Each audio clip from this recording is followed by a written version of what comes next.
This only happened less than a year ago, so it's still quite difficult for me to talk about. But essentially this company, which is privately run and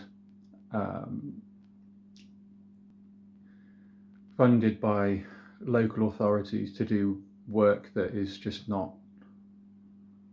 within the capacity of the NHS to deal with in terms of mental health support. And they're exploiting people like me.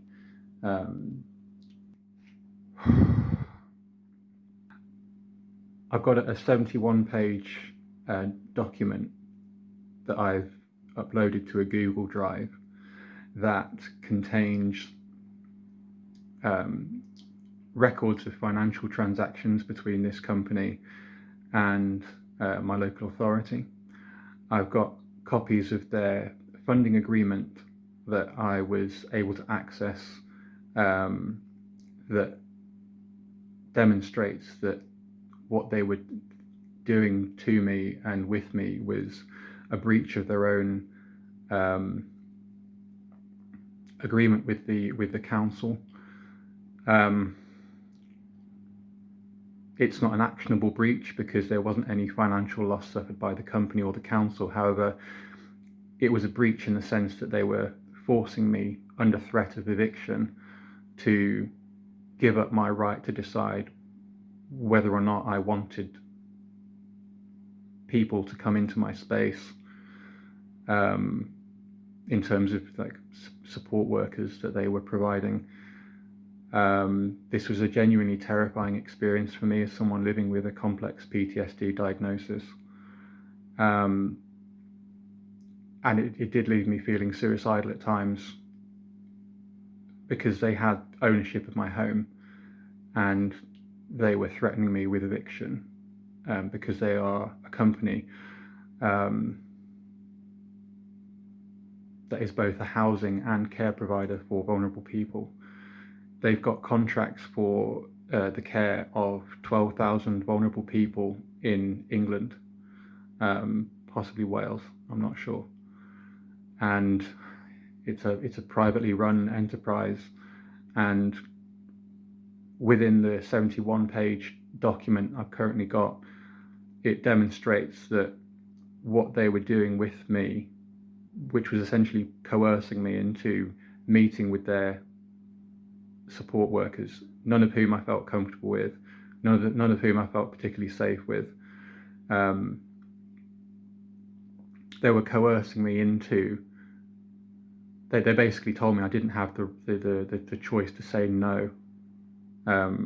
If they'd scheduled a meeting for me with one of these people, they were saying, if you refuse, we will evict you from your home. And they had the power to do that because they were both my landlord and care provider.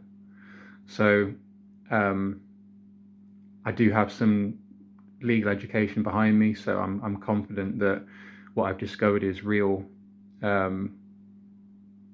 unlawful conduct. It's also a massive misappropriation of public funding.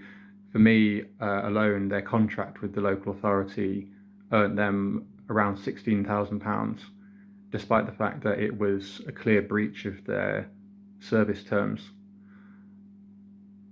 And also it just scared the shit out of me. And it was everything that I could do to survive it until I was able to find somewhere else to live, basically. But what I discovered in my kind of communication with this company all the way up to their CEO level was that this is not something they were just doing to me. They're doing this across the country, and they are exploiting people's vulnerabilities because doing so ensures that they maximize how much money they're able to secure from the local authority. I would really appreciate you getting in touch with me because I think that this information needs to be known. I've tried going down the route of kind of newspapers and stuff, but it's just so difficult. It's I feel that I need to be speaking with people that have like a vested interest in this stuff, in mental welfare, and I hope that's you.